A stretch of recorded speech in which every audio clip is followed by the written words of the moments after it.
네, 삼성전자가 2분기에 1년 전 영업이익의 절반도 되지 않는 부진한 실적을 내놨습니다.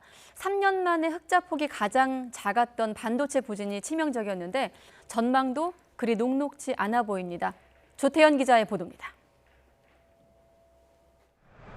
지난해 2분기에 무려 14조 원이 넘는 영업이익을 달성한 삼성전자.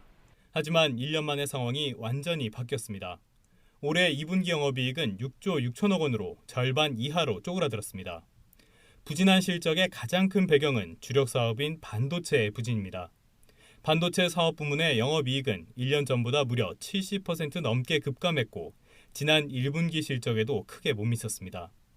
반도체 사업의 영업이익률은 21%로 지난 2014년 2분기 이후 가장 낮았습니다.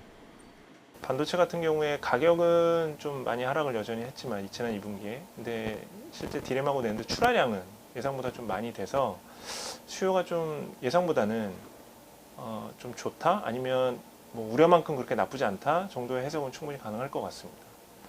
문제는 하반기에도 반도체 실적이 개선될 조짐이 좀처럼 나타나지 않는다는 점입니다. 일본의 수출 규제 조치 이후 디램 반도체 값이 반등했다는 소식이 있지만 이는 도소매 차원의 소량 거래인 현물 가격일 뿐 기업이 협상을 통해 대규모로 판매하는 고정 거래에서는 아직 가격 상승의 기미가 보이지 않는 상태입니다. 네, 디램 같은 경우는 시장이 아직 재고 수준이 높다 보니까 고정거래가 반등은 당분간 좀 어려워 보이고요. 다만 낸드 같은 경우는 업계 감산 움직임, 또 일부 수요 심리 불안이 있다 보니 일부 반등하는 모습을 보여주고 있습니다. 이처럼 반도체 시황 개선에 대한 우려가 커지면서 주식시장에서 삼성전자와 SK하이닉스 모두 2% 넘게 하락했습니다. 이들이 속한 코스피 역시 0.7% 가까이 내리며 2020선으로 주저앉았습니다. YTN 조태현입니다.